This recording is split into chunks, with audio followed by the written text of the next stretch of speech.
नमस्कार। मैं बोलोराम दास। आप मुझे देख पा रहे हैं फिल्म की बात में। और आज हम बात कर रहे हैं मेरी मलयालम फिल्म जो अभी हाल ही में रिलीज हुई है ऑल ओवर इंडिया और अभी हॉटस्टार में स्ट्रीमिंग हो रही है, जिसका नाम है फेलिनी। आप इसको देख सकते हैं, हिंदी में भी डब होके आ चुकी है। तो आप देख सकते हैं मुझे पप्पू पांडे के किरदार में। और सजीव जी ने मुझे जो ये अपॉर्चुनिटी दिया आपके साथ कनेक्ट करने के लिए, उसके लिए सजीव जी आपको तहे दिल से शुक्रिया। और अ, बस आप लोगों का आशीर्वाद प्यार ऐसे ही मिलता रहे और अच्छा अच्छा काम करता रहूं, आगे बढ़ता रहूं। बस। Thank you so much. Thank you. Film की बात guest in the house show में नमस्कार। आप सबका स्वागत है।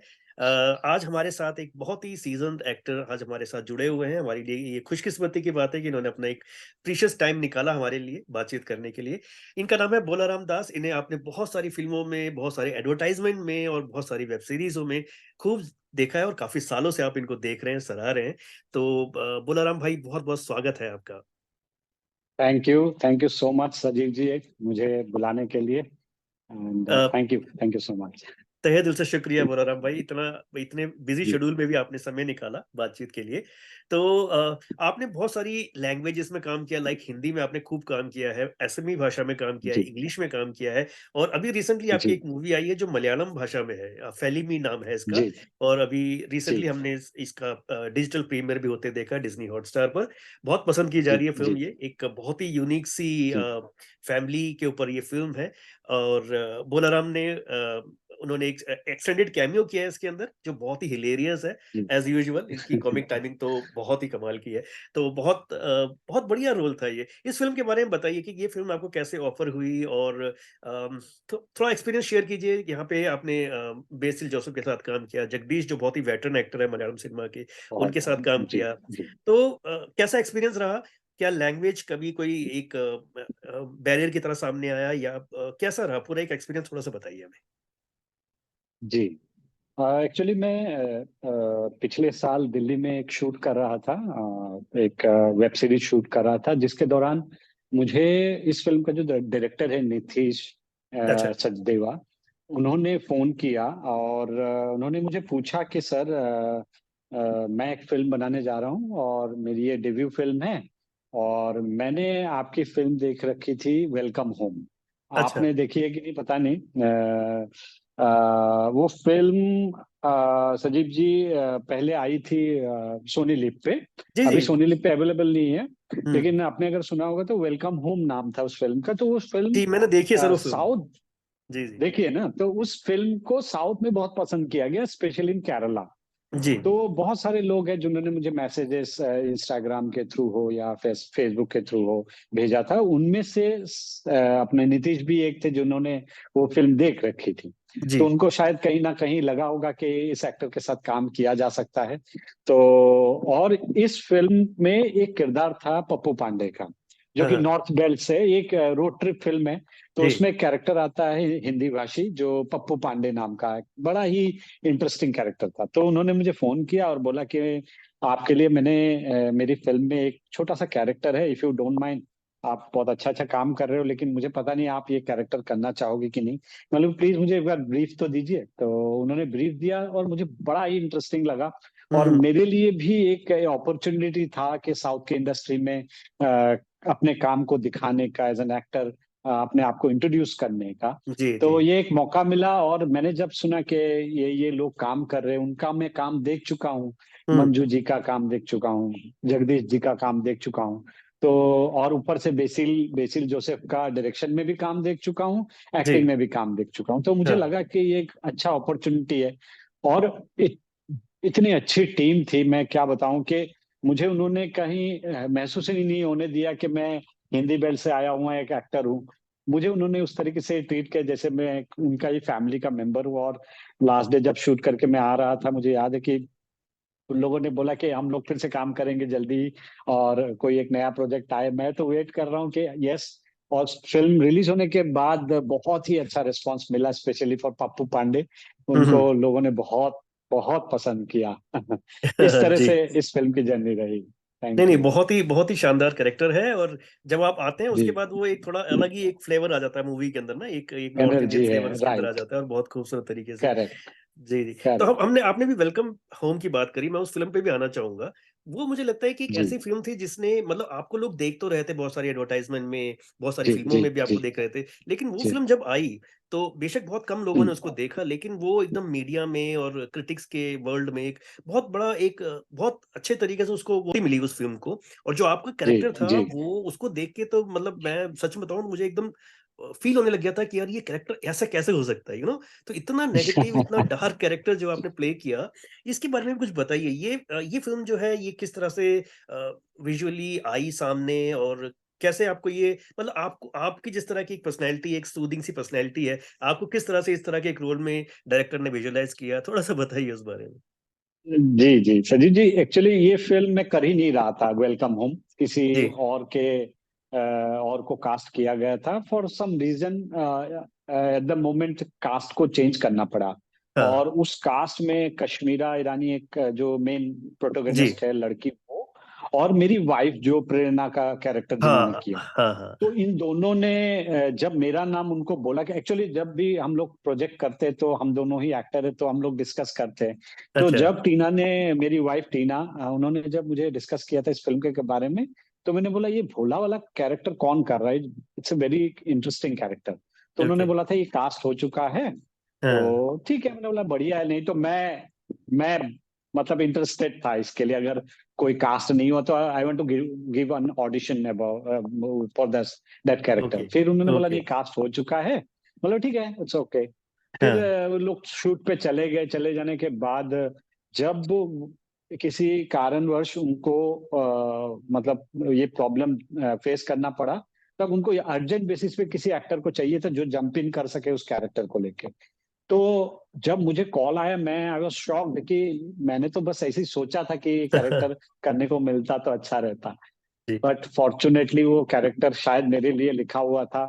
और मैं मतलब बीच शूट पे जाके उस कैरेक्टर के लिए कूदा, और आज रिजल्ट जो भी है आपके सामने है। लोगों ने बहुत सारा प्यार दिया मुझे प्रिपरेशन के लिए। हालांकि बहुत कम टाइम मिला था, लेकिन मुझे लगता है कभी कभार आपको ऐसे कूद जाना भी सही रहता है सही विदाउट एनी रहता प्रिपरेशन। है। Right right. तो वहाँ कहीं ना कहीं एनएसडी का 3 साल का कोर्स काम आया।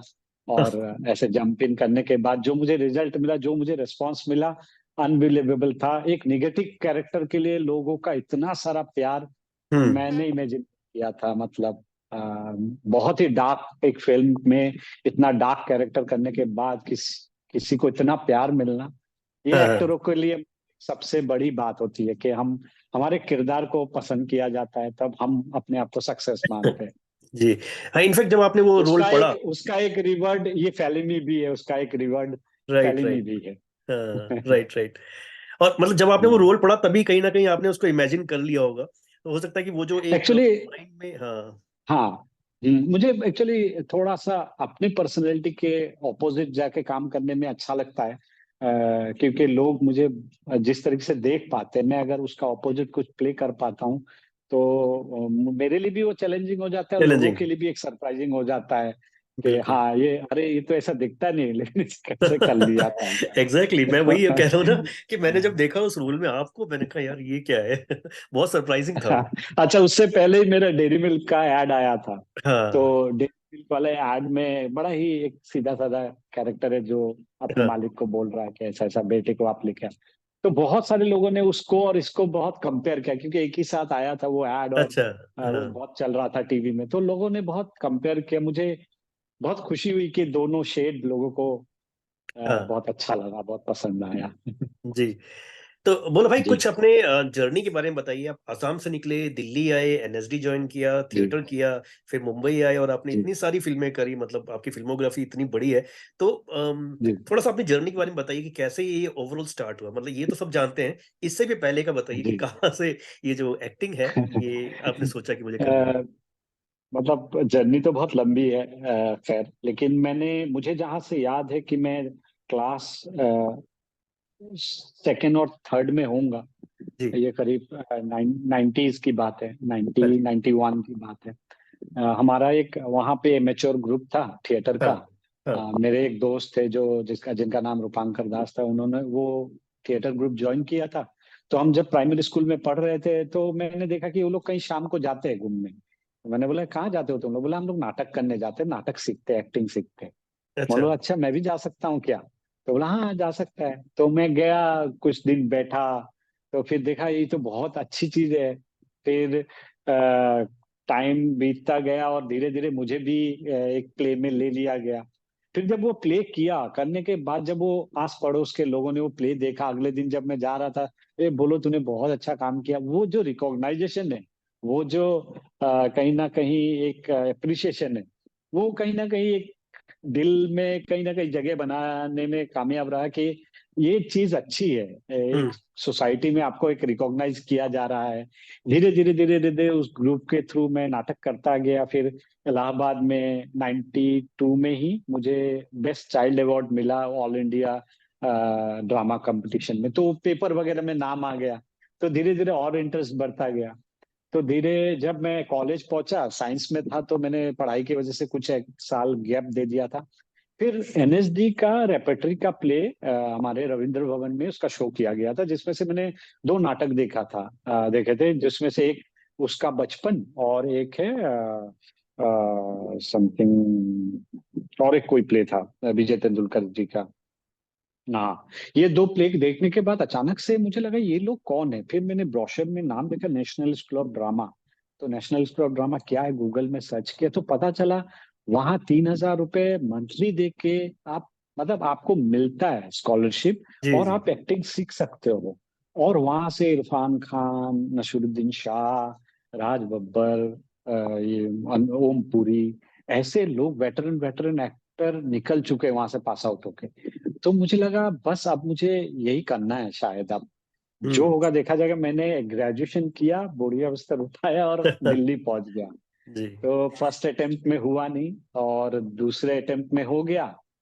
और यहाँ हूँ अभी। इस तरीके से जर्नी। जी, मीनवेल आपने कुछ काम भी किया वहां पे, जब फर्स्ट अटेम्प्ट में नहीं हुआ तो एक साल दिल्ली में रह के कुछ काम किया आपने, राइट? हाँ, एक्चुअली मैं असम से था, तो जुबान बहुत साफ नहीं थी, मतलब हम्म। हिंदी बहुत अच्छी नहीं थी। हम्म। तो जब फर्स्ट ईयर में एडमिशन वहाँ हुआ नहीं, तो मैंने डोर टू डोर मार्केटिंग करना शुरू किया ताकि मेरी हिंदी और जी जी साफ जी। हो सके। हाँ हाँ। तो मैंने एक सॉफ्टवेयर कंपनी, विज्ञापन इम्पैक्ट नाम का एक कंपनी है, जहाँ पे मैंने जॉब करना शुरू किया। 6,000 सैलरी थी। हाँ। और सैलरी से ज्यादा मुझे ये था कि मैं अपने आप को और इम्प्रूव कर रहे हिंदी में रवा कर लूं, इम्प्रूव करूं, और दूसरी बात, मैं दिल्ली में रह सकूं, दिल्ली में नाटक देख सकूं, एनएसडी के साथ मेरा वो जुड़ा रहे कि मैं जाके उधर प्लेस वगैरह देखता रहूं, और प्रिपरेशन चलता रहे। और हाँ, सर्वाइवल के लिए मैं लोअर मिडिल क्लास फैमिली से बिलोंग करता हूँ। तो सर्वाइवल का दूसरा कोई उपाय नहीं था। अगर मुझे दिल्ली में रहना है तो मुझे काम करना है, क्योंकि हम्म। एक्सपेंसेस कोई और देने का कोई सोर्सेस था नहीं। जी। तो जो भी है, वो आज वो सब दिन याद करता तो मुझे कहीं से भी वो स्ट्रगल नहीं लगता। नहीं मुझे लगता, लगता राइट। है वो सब चीजें उस वक्त के लिए बहुत टफ होता है, जिस वक्त आप वो बिताते रहते हो उस हाँ टाइम हाँ पे। हाँ। लेकिन जब वंस यू ओवरकम इट, और इफ यू अचीव समथिंग, तो यू फील गुड कि हम्म। मैंने जो मेहनत की थी उसका कुछ तो मिल रहा है मुझे लाइफ में। बिल्कुल। तो मुंबई आने के बाद कैसा रहा सफर, मतलब मुंबई में पहला रोल कहाँ से ऑफर हुआ? थोड़ा सा उसके बारे में बताइए। आ, जी जी, एक्चुअली 2013 में 12 में ही मैंने शुरू किया था बॉम्बे आना। एक्चुअली मैंने आप अगर जानते हो, किंगडम ऑफ ड्रीम्स नाम का एक जी। म्यूजिकल वो वेंचर था अवी गुड़गांव श्रीवास्तव में का है। बनाया हुआ, जहाँ एक, हाँ, गुड़गांव में, वहाँ एक प्ले हुआ करता था जंगूरा नाम का। उस जी। जंगूरा प्ले में मैंने बतौर अभिनेता कम से कम 800 शो किए। माय तो गॉड। को करते हुए एक थोड़ी सी मोनोटोनी आना शुरू हो गया था। हाँ। पैसा बहुत अच्छा मिल रहा था, लेकिन आप तो पता ही है आर्टिस्ट एज ए लोगों को कलाकार, हर चीज पैसे। हाँ हाँ, थोड़ा चेंजेस, थोड़ा चैलेंजेस, और थोड़ा मोनोटोनी हो जाने के बाद थोड़ा चाहिए होता है कि चैलेंजेस लो, आप कुछ और नया करो। तो मैंने शुरू कर दिया था कि थोड़ा कुछ दिन मैं बॉम्बे में बिताऊं, फिर जाके दिल्ली में वो शो करूं। फिर जब मैंने 2-3 महीना ये ट्राई किया, 15 दिन इधर 15 दिन उधर, लेकिन बाद में पता चला कि ऐसा पॉसिबल नहीं है कि आप दो जगह पे काम करते रहो। तो हाँ। मैंने क्या किया फिर, मैंने वहां से रिजाइन दे दिया, अच्छा। किंगडम ऑफ ड्रीम से। तो 2013 में मैं इधर आ गया। हाँ। लेकिन मुझे दिल्ली में ही मैंने एक ऑडिशन दिया था एड का, अमिताभ बच्चन जी के साथ एक एड होना था पार्ले गोल्ड स्टार का। हाँ, वो बहुत तो फेमस ऐड था। मैंने वो ऑडिशन, हाँ वो दे दिया। देने के बाद मुझे लगा कहाँ मुझे कास्ट करेंगे। लेकिन निखिल राव जो जेमिक फिल्म्स में डायरेक्टर है, उन्होंने मेरे साथ एक काम किया हुआ था। तो एक छोटा सीमेंट का ऐड था। हम्म। उन्होंने मुझे वहां ऑब्जर्व कर रखा था कि एक्टर कुछ तो है इंटरेस्टिंग। तो ये जब उन्होंने सेकेंड ऐड मुझे ये कास्टिंग में उन्होंने मुझे चॉइस किया, तब मैं बॉम्बे आ चुका था। तो मेरा पहला ऐड ही था अमिताभ जी के साथ अच्छा। यहाँ आने का। हाँ हाँ हाँ। और उस ऐड ने मुझे बॉम्बे में मतलब काम ढूंढने में बहुत हेल्प किया। ओके। क्योंकि जब आप कोई सेलिब्रिटी और सदी के महानायक के साथ काम करते हो ऐसे, तो आपको थोड़ा सा वो, आपको भी उतनी ही इज्जत दी जाती है दी फिर। जाती है, राइट। तो हाँ। फिर उस एड के वजह से मेरा एक शो रील टाइप का बन गया कि हाँ ये नया कोई आया है जिसका नाम बलराम दास एनएसडी से है। तो कास्टिंग डायरेक्टर्स वगैरह की नजर में आ गया और धीरे धीरे कॉल्स आने लगे। और ऑब्वियसली फाइट तो कहाँ नहीं है सर, हर जगह हाँ। है। तो you have to show your craft.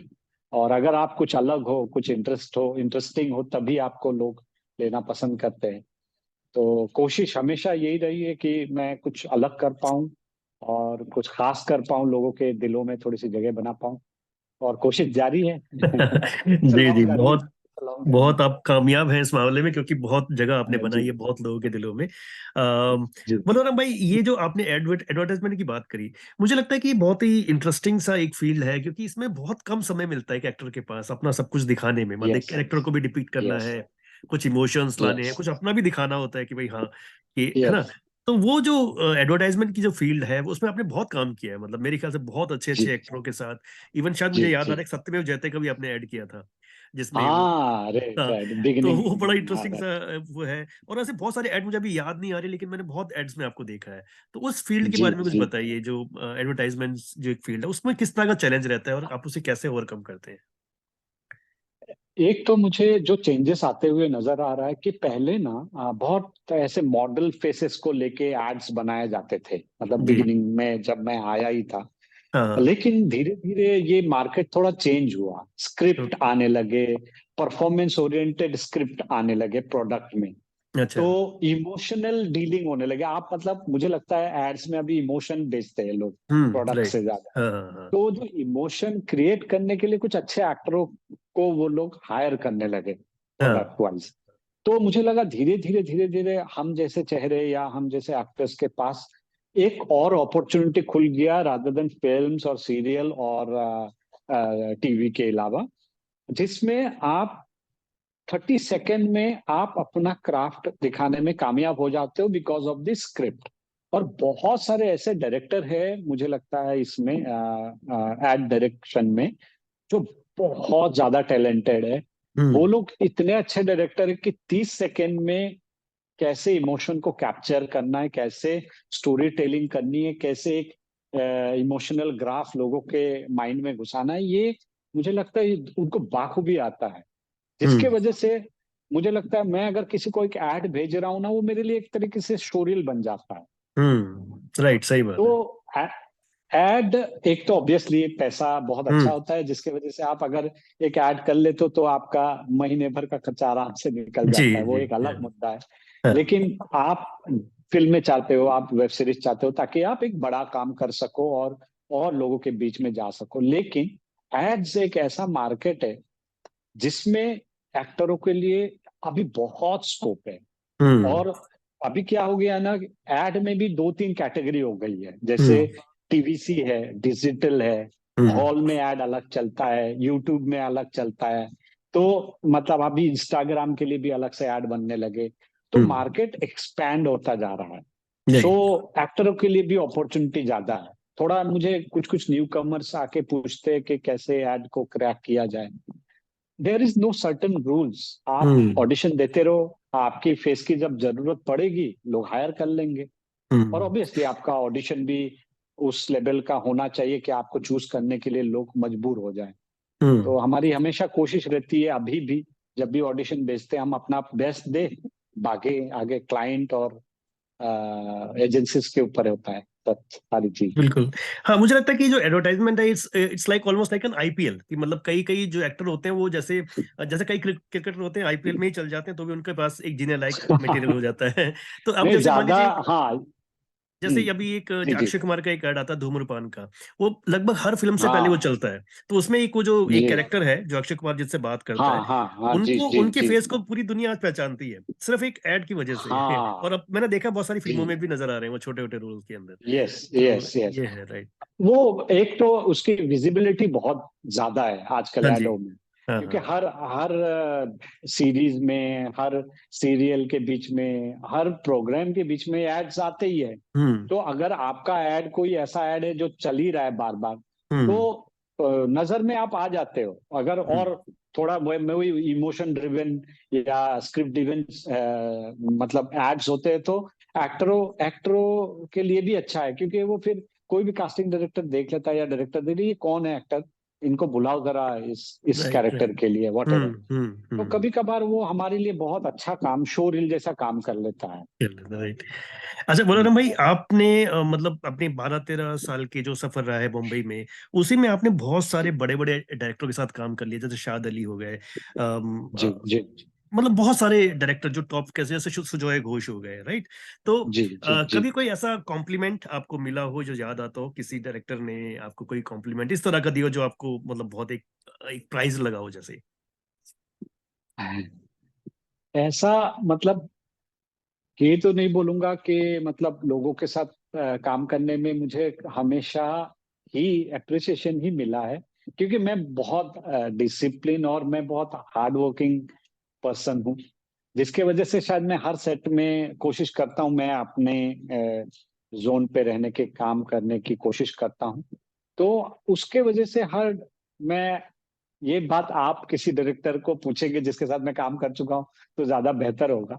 लेकिन बहुत सारे ऐसे डायरेक्टर हैं जो मतलब मेरे लिए, मुझे लगता है हर एक्टर के लिए कॉम्प्लीमेंट की बात होती है जब कोई डायरेक्टर आपको रिपीट करना चाहता है। ओके। हाँ। मतलब आपको रिपीट करना चाहता है, मतलब आपका काम उनको बहुत पसंद आया। Right right. तो ऐसे डायरेक्टर बहुत मुझे मिले जो मुझे, जैसे आकर्ष खुराना है, मीरा हाँ नैयर जी है, या हाँ ये बेजात खम्बाटा है।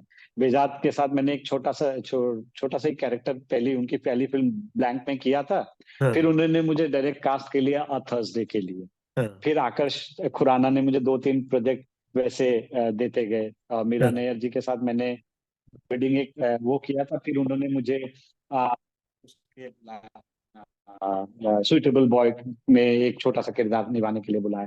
तो हाँ मुझे लगता है एक एक्टर के लिए वही सबसे बड़ा कॉम्प्लीमेंट होता है जब एक्टर को दोबारा काम के लिए बुलाया जाए।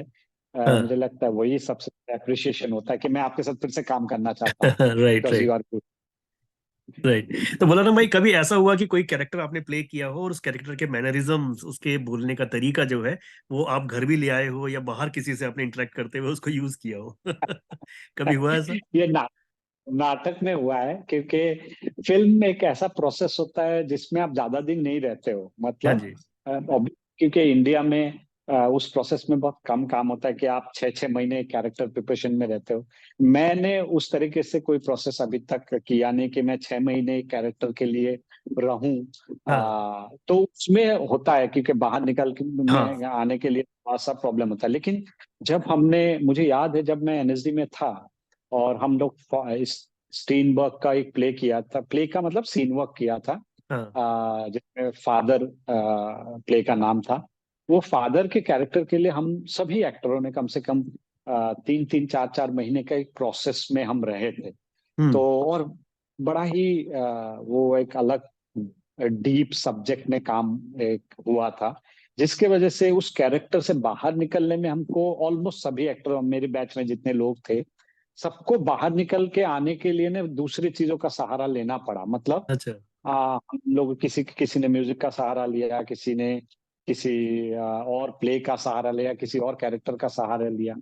तो मतलब उस जोन से बाहर निकल के, तब तो हम स्टूडेंट थे, उतना फर्क नहीं पड़ता था क्योंकि सबको सबकी चीजें पता होती थी। लेकिन अगर आप चीजें घर लेके आ लोगे तो थोड़ा प्रॉब्लमेटिक है, क्योंकि हर कोई उस चीज को नहीं समझेगा। लेकिन हम्म। जब हम में होते हैं, जब एनएसडी में सारे एक्टर है और कोई अगर अलग बिहेव कर रहा है कुछ दिनों से, तो हर किसी को समझ में आता है कि हाँ, ये किसी प्रोसेस में होगा जिसकी वजह से ये थोड़ा अलग साउंड कर रहा है आजकल। Right right. तो हाँ और हाँ, मैं मुझे अच्छे से याद है कि हम 6 महीने तक उस प्रोसेस में रहे और काफी टाइम लगा उस चीज से बाहर हाँ निकलने में। जी। जी। अभी काफी लोग आपको बाय फेस जानते हैं, तो कोई ऐसा फैन मूवमेंट कभी रहा हो, कोई बड़ा फैन इंटरेक्शन रहा हो आपका, जब जो बड़ा फनी सा हो, कुछ अगर हो तो शेयर कीजिए प्लीज। हाँ जी जी जी। हाँ, ऐसे बहुत इंसिडेंट होते हैं, लेकिन कुछ एक इंसिडेंट आपको याद रह जाते हैं। तो जैसे मैं अभी पिछले साल ही मिशन रानीगंज के लिए शूट कर रहा था, हाँ यूके में। यूके यॉर्कशायर के हाँ जी। एक जगह पे कर रहा था। तो मैं मार्केट में, अभी एक दिन ऑफ था, तो मैं मार्केट में घूमने चला गया। तो एक कपल है जिन्होंने मुझे पहचान लिया। अच्छा। पहचानने तो मुझे पूछा, आर यू एन एक्टर? मैं बोली यस। अच्छा, मैं यूके में जाके शूट कर रहा हूँ यॉर्कशायर शहर में, वहां कोई मुझे पहचाने? इंडिया में अलग बात होती है कि आपको लोग राइट राइट। देखते हैं। तो मैं I use to do Crime Patrol before. तो कुछ कुछ एपिसोड्स थे जिसमें शायद लोगों को बहुत वो रह गया दिमाग में, तो हम्म। वो कपल ने पहचान लिया। और भाई एपिसोड उन्होंने मुझे, वो कैरेक्टर एपिसोड वाइज उन्होंने मुझे बोला, आपका मैंने वो एपिसोड देखा था जिसमें आप ये कैरेक्टर आपने प्ले किया था, can we take a photographs? बोलो मैं, और मेरे साथ में दो फ्रेंड मेरे और थे। तो दे आर दे शॉक, बोलो तुझे क्राइम पेट्रोल के लिए यॉर्कशायर शहर में लोग पहचान रहे हैं, मतलब समझ रहा है? मैं बोलो हाँ रे यार, ये बहुत बड़ी बात है। तो हम लोगों ने फोटो वोटो खींचा।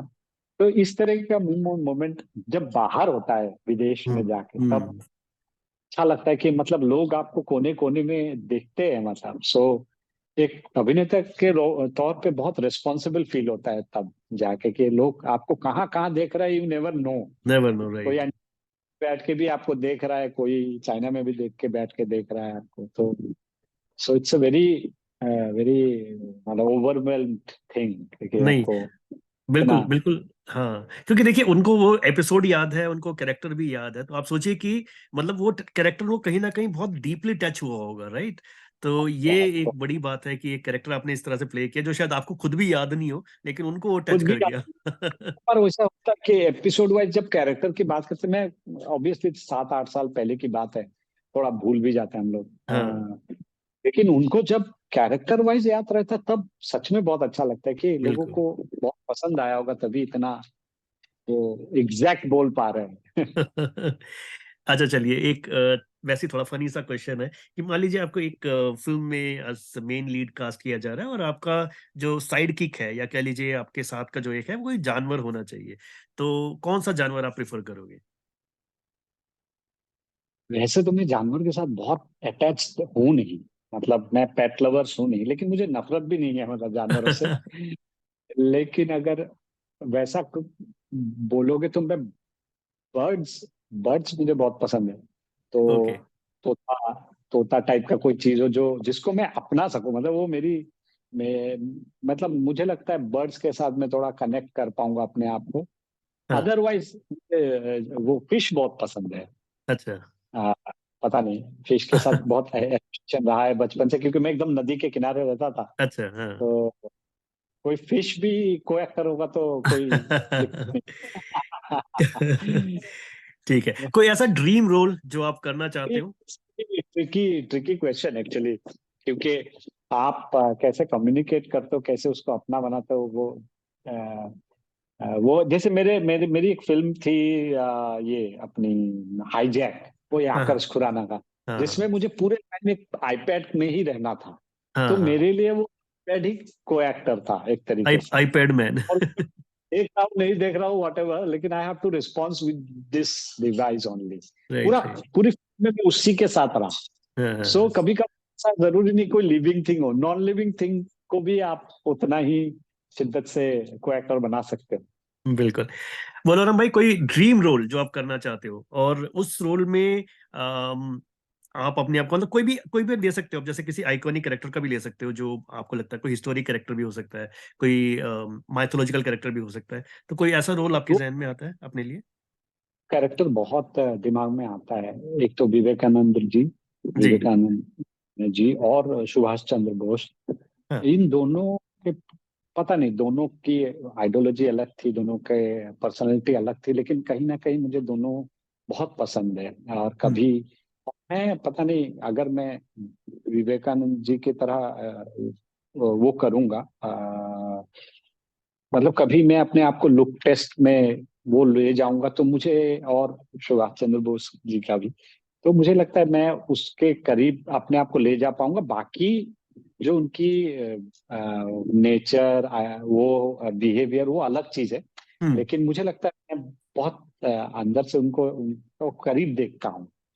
हाँ सो लगता है मैं वो दो, अगर कभी मुझे अपॉर्चुनिटी मिला तो आई डू माई बेस्ट। जी, अभी आपने बोला तो मैं भी विजुलाइज कर रहा था आपको उनके उसके अंदर, तो मुझे भी लग रहा था कि काफी क्लोज हो सकते हैं आप। अच्छा, बोलो ना भाई, कोई पुराना गाना अगर मैं कहूँ जो आपको बहुत फेवरेट हो, जिसपे आपको एनेक्ट भी करने का मौका मिले, तो वो गाना कौन सा होगा? और अगर 2 लाइन सुना सके उस गाने की तो बहुत बढ़िया होगा। गाने में मैं एकदम बिल्कुल भी अच्छा नहीं हूँ।